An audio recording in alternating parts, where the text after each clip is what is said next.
नमस्कार, मैं हरि। आप देख रहे हैं डिजिटल न्यूज झारखंड। आज जानते हैं झारखंड के प्रमुख खबरों के बारे में। इससे पहले इस छोटी सी निवेदन की वीडियो को एक लाइक अवश्य कर दें। आपका लाइक करना ही हमारा मेहनत का फल होता है। तो चलिए शुरू करते हैं आज की पहली और बड़ी खबर से। राष्ट्रपति द्रौपदी मुर्मू के रांची के मोरहाबादी और देवघर का कार्यक्रम रद्द, सिर्फ जाएंगी खूंटी। आपको बता दूं कि राष्ट्रपति द्रौपदी मुर्मू झारखंड का आगमन को लेकर बदलाव हुआ है। झारखंड स्थापना दिवस के मौके पर रांची के मोरहाबादी मैदान में आयोजित समारोह और देवघर के कार्यक्रम में राष्ट्रपति शामिल नहीं हो पाएंगी। बताया गया कि राष्ट्रपति द्रौपदी मुर्मू 14 नवंबर की जगह अब 15 नवंबर को एक दिवसीय दौरे पर झारखंड आएंगी। मंगलवार की सुबह राष्ट्रपति का विमान रांची के बिरसा मुंडा हवाई अड्डा पर लैंड करेगी। वहां से सेना के हेलीकॉप्टर से वह सीधे खूंटी जाएंगी। वहां भगवान बिरसा मुंडा की जन्मस्थली उलीहातू स्थित उनके घर जाकर उनकी प्रतिमा पर माल्यार्पण करेगी और उनके परिजनों से बात करेंगी। फिर वहां से हेलीकॉप्टर से वापस बिरसा मुंडा एयरपोर्ट लौटेंगी। इसके बाद वहां से वापस दिल्ली के लिए रवाना हो जाएंगी। झारखंड 1932 खतियान पर कांग्रेस में बगावत, मधु कोड़ा करेंगे आंदोलन। आपको बता दूं कि झारखंड के पूर्व मुख्यमंत्री मधु कोड़ा फिर से चर्चा के केंद्र में है। हेमंत सोरेन सरकार की 1932 के खतियान के आधार पर स्थानीय नीति का उन्होंने खुलेआम विरोध किया है। आपको बता दूं कि पूर्व में उन्होंने इस संबंध में सरकार को सचेत किया था। उन्हें भरोसा था कि उनकी बातें सुनी जाएगी। उनका कहना है कि 3 जिले पूर्वी सिंहभूम, पश्चिमी सिंहभूम और सरायकेला खरसावां को मिलाकर बने कोल्हान प्रमंडल के लोग 1932 के खतियान के आधार पर बनी स्थानीय नीति का लाभ नहीं उठा पाएंगे। दरअसल वे खतियानी होते हुए प्रवासी की परिधि में आएंगे। वे इसे लेकर मुख्यमंत्री हेमंत सोरेन से भी मिले। उन्हें भरोसा था कि उनकी बातें गंभीरता से ली जाएगी। अब इससे संबंधित विधेयक विधानसभा में पारित होने के बाद उनके तेवर तलक है। पूर्व मुख्यमंत्री मधु कोड़ा से बातचीत की। दरअसल आपको बता दूं कि विधानसभा के स्थानीय संबंधित विधेयक पास हुआ है और जैसे कि आपने कहा कि 1932 के खतियान वालों को ही स्थानीय नीति माना गया है। अब कोल्हान के लोग कहां जाएंगे? आपको बता दूं सरकार को बताना चाहिए। इससे कोल्हान के लोगों की परेशानी बनी रहेगी। कोल्हान के लोगों को इसका लाभ नहीं मिलेगा क्योंकि यहां पहला सर्वे 1964 में हुआ था। अब इस प्रमंडल के लोगों में 1932 का खतियान खोजा जाएगा तो हम नहीं दे पाएंगे। अब सब कुछ ऑनलाइन हो गया है। कंप्यूटर उनका आवेदन ही नहीं लेगा। इससे परेशानी बढ़ जाएगी। लोगों को प्रमाण पत्र नहीं मिल पाएगा। 15 नवंबर को झारखंड गठन के 22 साल होंगे पूरे। सीएम कई योजनाओं को करेंगे लॉन्च। आपको बता दूं कि 15 नवंबर यानी मंगलवार को झारखंड स्थापना दिवस है। इस दिन झारखंड गठन को 22 साल होंगे पूरे। राज्य स्थापना दिवस पर रांची के मोरहाबादी मैदान में एक भव्य समारोह आयोजित होगा। इस दिन हेमंत सरकार झारखंड वासियों को कई योजनाओं की सौगात देगी। इसमें उच्च एवं तकनीकी शिक्षा विभाग, कृषि विभाग, श्रम विभाग, उद्योग विभाग, नगर विकास विभाग सहित स्वास्थ्य विभाग की योजनाएं शामिल है। इसके अलावा हेमंत सरकार स्थापना दिवस पर हजारों करोड़ रुपए की योजनाओं का शिलान्यास और उद्घाटन करेगी और लाभुकों के बीच परिसंपत्तियों का वितरण होगा। आपको बता दूं कि सूखाग्रस्त इलाकों के किसानों को राहत देने के लिए 15 नवंबर को सरकार किसान राहत ऐप और पोर्टल को लॉन्च करेगी। यह ऐप और पोर्टल सूखाग्रस्त किसानों को आर्थिक सहायता देने के लिए 15 नवंबर से 29 दिसंबर तक सरकार के 3 साल पूरे होने तक प्रखंड में सरकार शिविर आयोजित करेगी। शिविर में सूखाग्रस्त किसानों से ऐप और पोर्टल पर सभी जानकारी ली जाएगी। 29 दिसंबर को सभी किसानों को सरकार एक मुफ्त आर्थिक मदद देगी। बता दें कि राज्य के 22 जिले के 226 प्रखंड को राज्य सरकार ने सूखाग्रस्त घोषित किया है। इन प्रखंडों के करीब 30 लाख से अधिक किसानों को सरकार प्रति किसान परिवार तत्काल 3500 रुपये की सूखाग्रस्त राशि उपलब्ध कराएगी। खबरों में आगे बढ़ने से पहले आपसे छोटी सी निवेदन की अगर आप चैनल में नए हैं तो चैनल को सब्सक्राइब अवश्य कर लें ताकि झारखंड की हर छोटी बड़ी खबर आप तक पहुंचा सकें। झारखंड बिहार के बीच एक पुल बनने जा रही है जो कि मात्र 2 किलोमीटर है बिहार और झारखंड की दूरी। ये पुल रोहतास में बनेगी। आपको बता दूं कि बिहार के केंद्र सरकार के सहयोग बनने वाला एक पुल 2 राज्य बिहार और झारखंड के बीच दूरी खत्म कर देगा।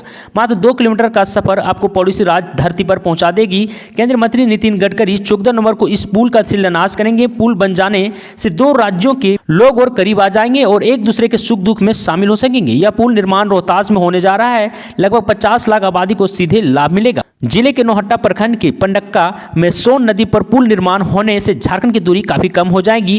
रोहतास से 2 किलोमीटर की दूरी तय करके बिहार के लोग झारखंड पहुंचेंगे और झारखंड के लोग बिहार। इस पुल के बन जाने से उत्तर प्रदेश, मध्य प्रदेश व छत्तीसगढ़ के कई जिले भी रोहतास के पड़ोसी हो जाएंगे। यानी पंडक्का पुल के निर्माण से 5 राज्यों को सीधा संपर्क जुड़ जाएगा। अभी इन राज्यों में जाने के लिए 150 से 200 किलोमीटर की दूरी लंबी तय करनी पड़ती है। इस पुल को बन जाने से मात्र 2 से 3 किलोमीटर की दूरी तय करनी पड़ेगी बिहार और झारखंड जाने के लिए। हिंदूवादी नेता कमलदेव गिरी की हत्या से तनाव, लोगों ने शव को रखकर किया प्रदर्शन। आपको बता दूं कि झारखंड के चकदपुर थाने के भारत भवन के पास गिरिराज सेना के प्रमुख कमलदेव गिरी के अज्ञात अपराधियों ने बम मारकर हत्या कर दी। घटना को अंजाम देने के बाद अपराधी मौके से फरार हो गए। स्थानीय लोगों ने कमलदेव को तत्काल रेलवे अस्पताल पहुंचाए जहां जांच के बाद डॉक्टर ने उन्हें मृत घोषित कर दिया। बताया जाता है कि कमलदेव गिरी शनिवार 6:30 बजे अपनी बाइक से भारत पहुंचे हुए थे, तभी घात लगाई अपराधियों ने उनके पीछे से बम से हमला किया। एक बम उनके सिरहाने के पीछे लगा जिससे वह घटनास्थल पर ही गिर पड़ी।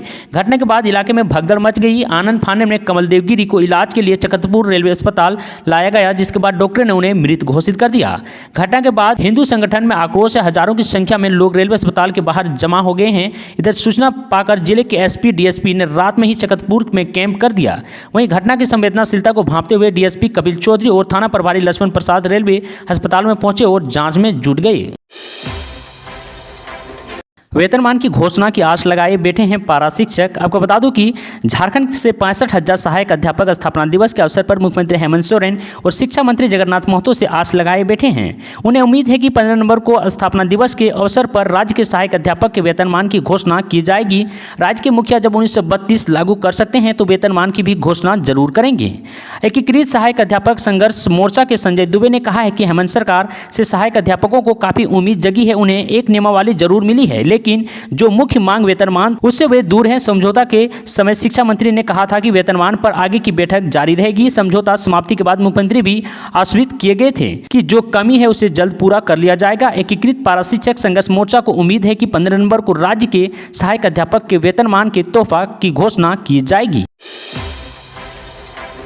खूंटी के मुरहू में सड़क दुर्घटना में नाबालिग सहित 2 की मौत, 2 घायल। आपको बता दूं कि खूंटी जिला अंतर्गत मुरहू थाना क्षेत्र के कतारी मोड़ स्थित बीरमकेल रोड पर सड़क दुर्घटना में सिलास बारला 25 वर्ष तथा सुष्मिता बारला 5 वर्ष की मौत हो गई। सुष्मिता सिलास की भांजी है। इस घटना में सिलास की पत्नी किरण होरो 20 वर्ष तथा एक अन्य भांजी नौया बारला घायल हो गई है। सिलास तिरलपीली गाँव के रहने वाले थे। जानकारी के अनुसार सभी एक बाइक से जल टांडा गाँव जा रहे थे। इसी बीच बीरमकेल गाँव के थोड़ी दूर आगे विपरीत दिशा से आ रहे एक कार ने उन्हें धक्का मार दिया, जिसमें चारों घायल हो गए। घटना की सूचना पाकर तोरपा के उप प्रमुख संतोष कर घटनास्थल पर पहुंचे तथा सभी को अपनी गाड़ी से सदर अस्पताल पहुंचाया, जहां सिलास एवं सुष्मिता की मौत हो गई। वहीं घायल किरण एवं नव्या का इलाज सदर अस्पताल में किया जा रहा है। ऐसे ही झारखंड की तमाम बड़ी खबरों को जानने के लिए चैनल को सब्सक्राइब अवश्य कर ले, ताकि झारखंड की हर छोटी बड़ी खबर आप तक पहुंचा सकें। आज के लिए इतना ही। जय हिंद, जय भारत, धन्यवाद।